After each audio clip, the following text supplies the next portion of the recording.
अस्सलाम वालेकुम, welcome back to my channel lifestyle witty dot चीज़ कलेक्शन सरगोदा। उम्मीद करती हूँ आप सब खैरियत से होंगे। अल्लाह ताला आप सबको अपनी हिफ्ज़-ओ-मान में रखे, आमीन। ये आप देख रहे हैं मेरे सामने, ये कटिंग्स हैं काफ़ी सारे पौधों की, जो मैं आज गई थी गार्डन में और वॉक करने के लिए, और वहाँ से मैं लेके आई हूँ ये कटिंग्स काफ़ी सारी, और बहुत ही हेल्दी कटिंग्स हैं। ये देख रहे हैं आप, ये है एक सदाबहार की कटिंग, ये पिंक कलर की है, उसके अलावा वाइट कलर की भी है। ये कटिंग एक मैं वो भी लेके आई हूँ क्योंकि मेरे पास ये नहीं है। तो ये वाले पौधे बनाकर देखते हैं, शायद हमारे पास जो है ये कटिंग से तैयार हो जाएं, क्योंकि आजकल मौसम जो है बहुत अच्छा है, बरसात का मौसम है। अगर आप भी चाहते हैं कि आप अपने पौधों को मल्टीप्लाई करें, या आपके पास कोई पौधा नहीं है, तो ऐसा करें कि आप बाहर से जहाँ पर ये पौधे लगे हुए हैं वहाँ से आप ये कटिंग्स ले आएँ। और मौसम बहुत ही ज़बरदस्त है, इसके अंदर जो बिगनर्स भी हैं वो भी आराम से कटिंग्स जो हैं वो लगा सकते हैं। तो ये मैं ले आई हूँ, येलो बेल की कटिंग है, ये वाली मैं दिखा रही हूँ जो आपको। ये इसके ऊपर आप देख सकते हैं कैलस भी बना हुआ है। और आजकल जो मौसम है उसके हिसाब से आजकल पौधों की जो ग्रोथ है वो बहुत अच्छी हो रही है। इनकी टहनियों के ऊपर ही आप देख सकते हैं कि ढेर सारी जो है वो ग्रोथ आई भी होती है, यानी जड़ें जो हैं वो बनने के लिए तैयार होती हैं। और ये है मेरी बिल्लियों का खाना, ये भी मैं लेके जाऊंगी ऊपर उनके लिए। चले ये जो है लगाते हैं कटिंग्स को। तो यहाँ पर वो था सुबह सुबह का टाइम जब मैं वॉक करके आई थी, और यहाँ पर मैंने वॉक से आने के बाद इनके सारे जो पत्ते हैं ज़ायद वो मैंने उतार दिए थे, और इनको मैंने पानी में जो है वो डिप कर दिया था, ताकि इनके अंदर जो मॉइस्चर है वो अच्छी तरह से इसकी कटिंग्स जो है वो मॉइस्चर अपना सोक कर लें अपनी टहनियों के अंदर। तो यहाँ पर ये वाला दरख्त भी वहाँ पर बहुत प्यारा है, बहुत ही घना दरख्त है ये। जैसे रबड़ प्लांट के पत्ते होते हैं बिल्कुल उसी तरह के इसके पत्ते होते हैं। तो ये मैं उसकी यंगर जो शूट्स थी ना वो मैं उतार के लेके आई हूँ, और बाकी सारी टहनियाँ जो थी मैंने इसके अंदर पानी के अंदर डिप कर दी थी। और अब मैं इनको लगाऊंगी 1 बाय 1 और आपके साथ करूँगी शेयर। और मैंने क्या क्या काम करने हैं वो भी मैं आपको बताती हूँ। ये देखें, यहाँ पर मैंने रखे हुए हैं प्याज हैं और अरवी है, इनको भी मैंने आज ग्रो करना है। प्याज जो छोटे छोटे घर के अंदर हमारे इस तरह होते हैं, तो इनको आप ग्रो कर सकते हैं बड़े आसानी से मिट्टी के अंदर। और ये जो है ये अरवियाँ हैं, ये मैंने अपने फ्रिज में रखी हुई थी। आप देख सकते हैं कि इसके अंदर जो है वो ग्रोथ आ रही है ख़ुद ब खुद। ये मैंने लिफाफे में बंद करके अपने फ्रिज में रखी हुई थी, तो आज मैं इनको भी लगाऊंगी। और उसके साथ साथ मैं लगाऊंगी जो है वो, ये देखें यहाँ पर दूसरा पीस भी मैं उठाकर दिखा रही हूँ आपको। इसके अंदर भी जो है जड़ें खुद ब खुद बन रही हैं। तो ये अरबी जो होती है ना, ये बरसात के मौसम में बहुत आराम से उग सकती है, और इसके पत्ते भी बहुत ही प्यारे होते हैं। और ये देखें, ये लगाऊंगी मैं लहसुन। ये जो अरवियाँ थी ना, ये मुझे थोड़ी थोड़ी सी जो है ना ज़रा थोड़ी गीली लग रही थी ज़्यादा, क्योंकि मैंने जब फ्रिज में से निकाला तो इसके अंदर जो है वो फ्रिज की ठंडक का जो पानी सा बन जाता है ना, वो इसके अंदर बना हुआ था। तो मैं इसको निकाल दूँगी, थोड़ी देर हवा इनको लग जाएगी, ये ज़रा खुश्क हो जाएंगी, उसके बाद मैं इसको मिट्टी में लगाऊँगी। यहाँ पर मैं इसको रख रही हूँ ताकि ये थोड़ी सी खुश्क हो जाए।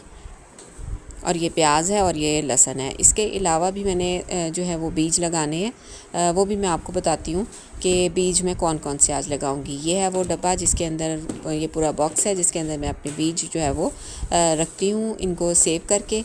क्योंकि बीजों को अगर हम अच्छी तरह से सेव करके अच्छी तरह इसके स्टोरेज का ख्याल ना रखें तो यह ख़राब हो सकते हैं।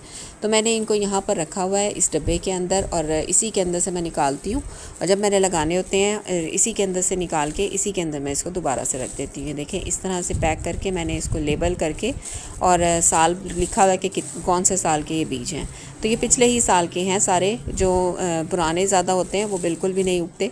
तो इसलिए मैं जल्दी जल्दी जो है वो बीजों को उगा भी लेती हूँ, और जिनको ज़रूरत होती है उनको भी दे देती हूँ।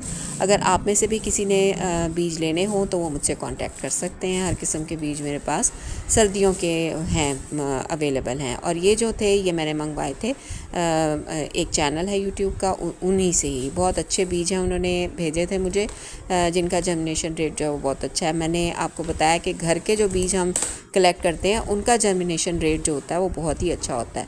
और मैं आपको कल की वीडियो में भी मैंने आपको दिखाया था कि मैंने जो सीड्स लगाए थे वो उग भी गए हैं। और ये आज जो मैं लगाऊंगी वो है कॉर्नफ्लावर के सीड्स, और कुछ गोमफ्रीना के सीड्स मैंने इसके अंदर दिए के अंदर रखे हुए हैं। और थोड़े से बीज जो हैं वो मैं लगाऊंगी वो जो होती है ना बटरफ्लाई पी के। तो ये सारे बीज भी मैंने लगाने हैं, मुख्तलिफ़ जगहों पे लगाऊंगी अपनी छत पे ही, और रख दूंगी उसको भी इसी तरह ही ग्रीन हाउस में, जिस तरह मैंने वो उस बाल्टी में रखा हुआ है ना, इसी तरह ही। अब ये देखें, मैंने डब्बे तैयार कर लिए हैं, उसके लिए पॉट्स तैयार कर लिए हैं सॉरी। उसके अंदर नीचे जो है मैंने कपड़ा बिछा दिया और उसके ऊपर मैं डालूँगी रेत। रेत के अंदर जो है वो कटिंग बहुत आराम से उगती है और बहुत ही अच्छा यानी रिज़ल्ट मिलता है। मिट्टी के अंदर अक्सर जो होता है ना कुछ फंगस या कुछ ऐसी बीमारी होती है जिसकी वजह से हमारी जो कटिंग्स हैं वो ख़राब हो जाती हैं। तो जो रेत होती है ना वो बहुत ही सेफ़ है। इसको आप इसी के अंदर अगर कटिंग लगाएं तो बड़े आराम से जो आप इसका रिज़ल्ट आपको बहुत अच्छा मिलता है। तो मैंने पहली जो कटिंग्स लगाई हैं वो भी मैंने रेत में ही लगाई थी और मुझे बहुत ही अच्छा रिज़ल्ट उससे मिल रहा है। तो बस यहाँ पर भर के अच्छी तरह से मैंने रेत को इसको थोड़ा सा पटकें इसको पॉट को, ताकि इवन हो जाए। उसके बाद इसके अंदर अच्छे तरह से पानी डाल दें भर के, ताकि जो है वो दोबारा आपको पानी देने का मसला भी ना हो। रेत के अंदर जो पानी है ना वो जल्द सूखता नहीं है, और हमारी कटिंग्स जो हम लगाते हैं उसके लिए यही बेहतरीन चीज़ होती है कि बार बार आपको पानी ना देना पड़े। बार बार पानी देने की वजह से भी जो है कटिंग ख़राब हो जाती हैं। तो यहाँ पर मैं एक शार्प से ये मेरे पास ब्रश पड़ा हुआ था, इसी से ही मैंने इसके अंदर होल कर लिए काफ़ी सारे, और एक पॉट के अंदर मैं काफ़ी सारी जो है वो कलमें लगाऊंगी। इससे ये होता है कि जो काफ़ी सारी हम कलमें लगाते हैं ना एक ही पॉट के अंदर, तो वो थोड़ी सी ह्यूमिड सी उसकी वो बन जाती है एटमॉस्फेयर पॉट की। तो इकट्ठे भी हम कलमों को लगा सकते हैं। बस इस तरह से आप इसको लगाते जाएं। जितने ज़्यादा नोड एरियाज़ आप मिट्टी के अंदर दबाएंगे उतनी ही ज़्यादा आपकी जो कलम के सक्सेसफुल होने के चांसेस ज़्यादा होते हैं। तो ये है सदाबहार की कटिंग। और आगे से देखें मैंने पत्ते जो हैं इसके थोड़े थोड़े काट दिए हैं, ताकि जो हमारी कटिंग है ना उसको ज़्यादा मेहनत ना करनी पड़े, वो सारा फोकस जो है अपनी जड़ें बनाने में करे। तो ये भी मैं इसके अंदर से भी ये सारे पत्ते काट देती हूँ, फिर मैं आपको दिखाती हूँ। ये देखें, यहाँ पर मैंने इसके अंदर जो बीज आ रहे थे वो भी हटा दिए, जो फूल थे वो भी हटा दिए, और ये जो पत्ते हैं इन्हें भी काट दिया। ये पत्ते आखिर में गिरना तो है, इन्होंने ये पीले होके गिर जाएंगे, लेकिन अभी फ़िलहाल के लिए मैंने इनको काट दिया। और ये बहुत लंबी सी कलम है जिसको मैं लगा रही हूँ, और जितने ज़्यादा नोड एरियाज़ इसके अंदर जाएंगे मिट्टी के अंदर उतनी ज़्यादा ही इसकी जो है वो ग्रोथ के चांसेस होते हैं। ये देखें, यहाँ पर मैंने ये सारे के सारे लगा दिए हैं, और इसके अंदर ही मैंने वो जो 3 कटिंग्स मैंने दिखाई थी ना, जो रबर प्लांट जैसे पत्ते हैं जिसके, उनको भी मैंने इसी के साथ लगाया है यहाँ पर। और मैंने देखा है, मैंने पहले भी ये कलमें लगाई हैं सदाबहार की, इनको ज़्यादा पानी की ज़रूरत नहीं होती, हल्का सा पानी, इसको मॉइस्ट ही रखना है हमने बस। तो ये देखें, यहाँ पर मैंने ये सारी कलमें जो है लगा दी हैं, और अब मैं इनको भी इसी तरह ही रखूँगी जिस तरह मैंने अपनी पिछली कलमें जो है वो डब्बे में डाल के रखी हुई हैं, ताकि इनका मॉइस्चर जो है बरकरार रहे। और ये मेरे टेरेस पर ही पड़ी हुई हैं। और ये देखें, यहाँ पर मैं दिखा रही हूँ आपको एक चीज़। ये देखें, ये मैंने परसों लगाया था, ये जाफरी के बीज लगाए थे और उसके अंदर से स्प्राउटिंग जो वो शुरू हो गई। यहाँ पर मैंने कोक्सकोम लगाया था और उसके अंदर से भी मुझे थोड़े थोड़े से उसके स्प्राउट्स नज़र आ रहे थे। तो अभी ये कैमरे में नज़र नहीं आ रहे, लेकिन उस तरह से ये नज़र आ रहे थे।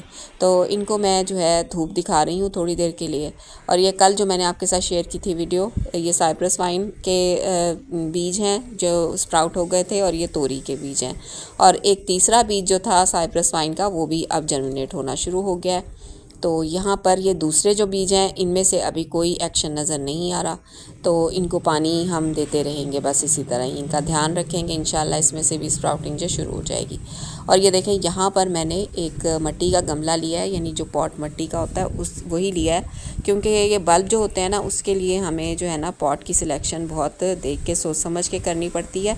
तो इस तरह मैंने ये सारी की सारी जो है वो अरबियाँ इसके अंदर रख के ऊपर मिट्टी डाल दी, और पानी इसके ऊपर मैं दे दूँगी।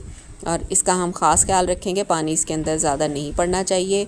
इसको हम रखेंगे भी पार्शल शेड के अंदर, और ताकि इसकी जो ऊपर से ग्रोथ आए नहीं, उसको वो ज़्यादा धूप की वजह से जल ना जाए। तो इसको हम रखेंगे पार्शल शेड में, जहाँ मैं रखूँगी वहाँ मैं आपको दिखाऊँगी। तो मिट्टी के गमले के अंदर अगर हम इनको लगाते हैं ना, तो एयर जो है ना इन आउट होती रहती है, और पानी जो है वो ज़्यादा ओवर वाटरिंग का भी ख़तरा इसके अंदर हमें नहीं रहता। और यहाँ पर मैंने लगा दिया प्याज और लहसुन। यहाँ पर सारी एक मैंने बनाई हुई है क्यारी बड़ी वाली, इधर मैंने लगा दिए हैं कॉर्नफ्लावर के सीड। और देखते हैं कब तक इसकी जर्मिनेशन शुरू होती है। और ये मैंने रख दिया गमला अरवियों वाला जिसमें मैंने अरवियाँ लगाई हैं। तो ये यहाँ पर इसको थोड़ी सी धूप भी मिलेगी, हवा भी क्रॉस होती रहेगी। तो इसके अंदर हमने इसका ख़ास ख्याल रखना है, पानी खुद से देना है, बारिश का ज़्यादा पानी इसके अंदर नहीं पड़ना चाहिए। तो अगर आपने भी बीज लगाने हैं या इस तरह की कुछ एक्टिविटी है आपकी तो आप कर सकते हैं, लेकिन आपको बहुत ज़्यादा ख्याल रखना पड़ेगा क्योंकि अभी जो धूप जो है वो बहुत ज़्यादा है।